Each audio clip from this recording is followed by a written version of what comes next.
میں نے سوچا کیوں نہ آج ان لوگوں پہ بات کی جائے جو اور لوگوں پہ بات کرنا پسند کرتے ہیں.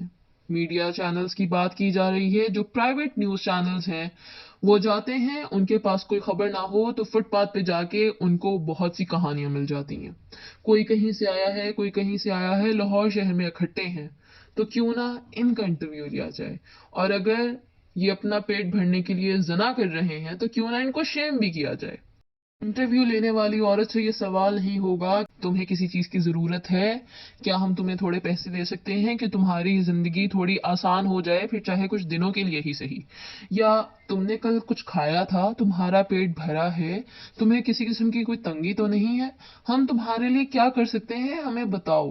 اس طرح کے سوال نہیں پوچھے جاتے. سوال پوچھے جاتے ہیں کہ تم زنا کرتی ہو، تمہیں شرم نہیں آتی، تم کیسے جو ہے ان مردوں کے ساتھ رہ لیتی ہو، یہ کس طرح کا تمہارا آستانہ ہے جہاں پر ہر غلط کام ہوتا ہے. سوال یہ ہے کہ اگر کچھ غلط ہو رہا ہے تو آپ کیا اس کو ٹھیک کر رہے ہیں؟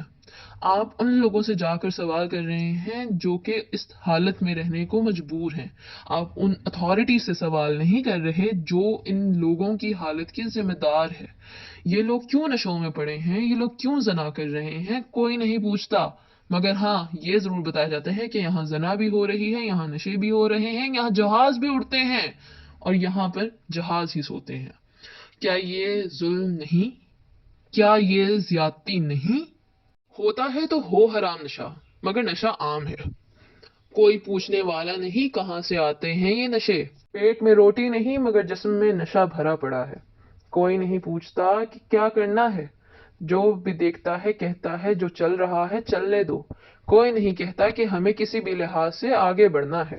تنقید کرنے والے بے شمار چینلز موجود ہیں مگر ضرورت پوچھنے والا کوئی نہیں، ضرورت پوری کرنے والا کوئی نہیں، تن پہ چادر دینے والا کوئی نہیں، روٹی دینے والا کوئی نہیں، پر چہرے کالے کرنے والے کئی موجود ہیں. یہاں پر صرف سیاہ چلتا ہے.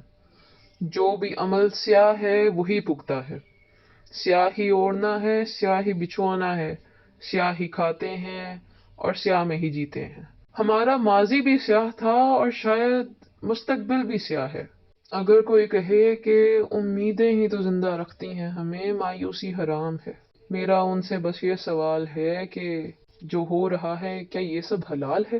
ہو سکتا ہے میری بات معیوب لگے، ناگوار گزرے، مگر سن لینا.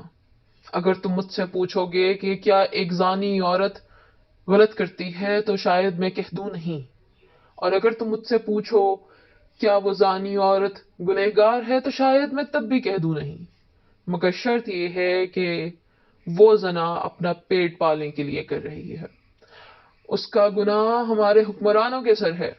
جب حضرت عمر نے فرمایا کہ اگر دریائے نیل کے کنارے بھی کوئی کتا بھوکا مر جائے تو اس کا ذمہ دار میں ہوں اللہ کو جواب دینے والا، تو کیسے یہاں پر انسان اپنی عزت بیچنے کو مجبور ہیں اور ہمارے حکمرانوں کو خبر نہیں؟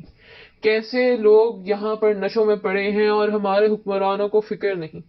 میں پوچھتا ہوں کیسے جو ہے یہاں پر انسان انسانیت کے درجے سے گری پڑی ہے مگر ہمارے حکمرانوں کو شرم نہیں؟ نہ جانے مجھے کیوں لگتا ہے کہ اگر ایک عورت اپنے پیٹ کے پیچھے زنا کر رہی ہے تو اس کا گناہ بھی اس کے سر نہیں، حکمرانوں کے سر ہے، اتھارٹیز کے سر ہے اور ان لوگوں کے سر ہے جنہوں نے دنیا کو ہی آخرت سمجھ لیا ہے اور شاید وہ جنت میں جی رہے ہیں اور باقی کی دنیا آٹے کی بوری کے پیچھے اپنی جانیں گنوا رہی ہے. میں چاہوں گا کہ آپ ان ساری چیزوں پر غور کریں اور سوچیں کہ ہم کہاں کھڑے ہیں، کیا کر رہے ہیں اور ہم زندگی سے کیا چاہتے ہیں. باقی اور مزید میرے پاس نہ کچھ کہنے کو ہے، نہ سننے کو، نہ پوچھنے کو اور نہ ہی شاید بتانے کو. میں چلتا ہوں. خدا حافظ.